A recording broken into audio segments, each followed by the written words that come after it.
Ever thought about investing in Dubai's red-hot property market? Well, if you're an Australian, it's probably way more achievable than you think. In this explainer, we're going to break it all down step by step, showing you exactly how it's done.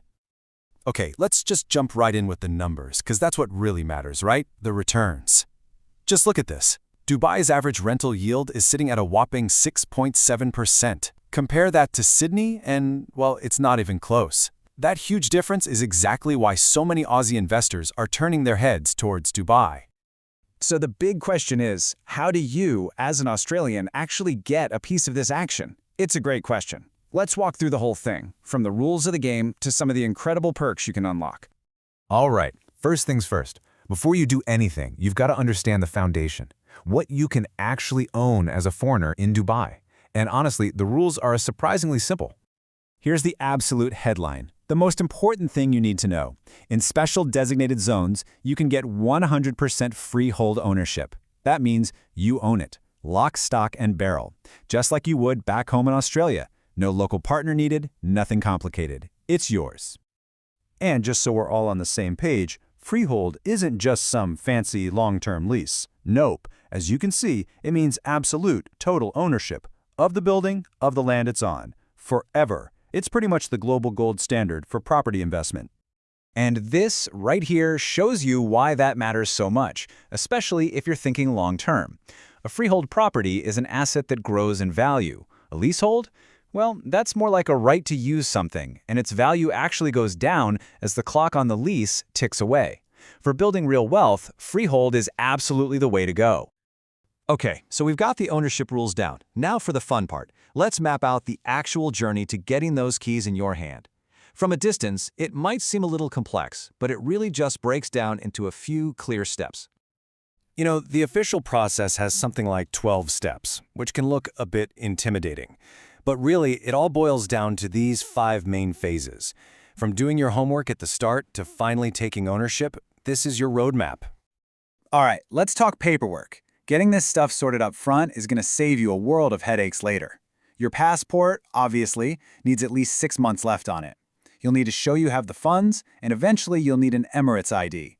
That last one is super important. It's what the Dubai Land Department needs to actually issue the final title deeds in your name. Okay, let's talk money. And I mean the real costs. To do this right, you have to look way beyond just the sticker price of the property. So, the first big one you need to budget for is the Dubai Land Department registration fee. It's a mandatory 4% government charge based on the purchase price.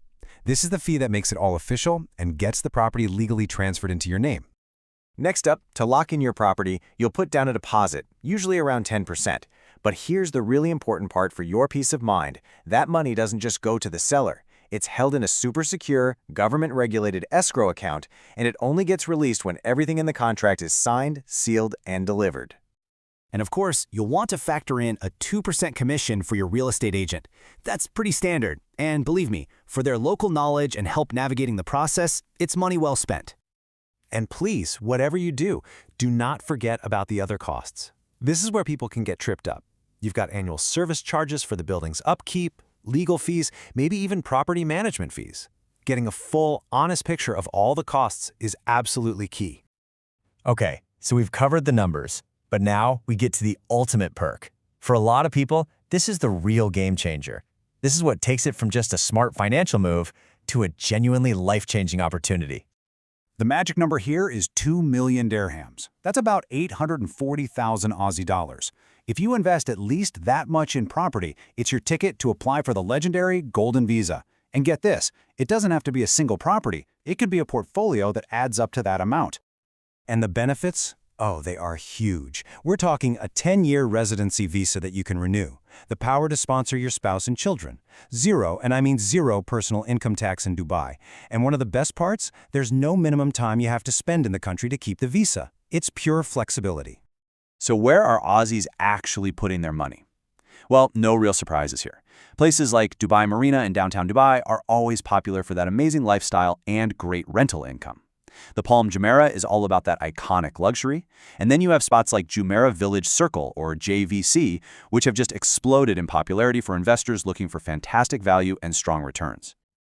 So at the end of the day, when you add it all up, the strong rental income, the massive tax benefits, and the incredible, life-changing potential of that golden visa, the question really isn't just about adding another property to your portfolio, it's about adding a truly global opportunity. So, is it the right next move for you?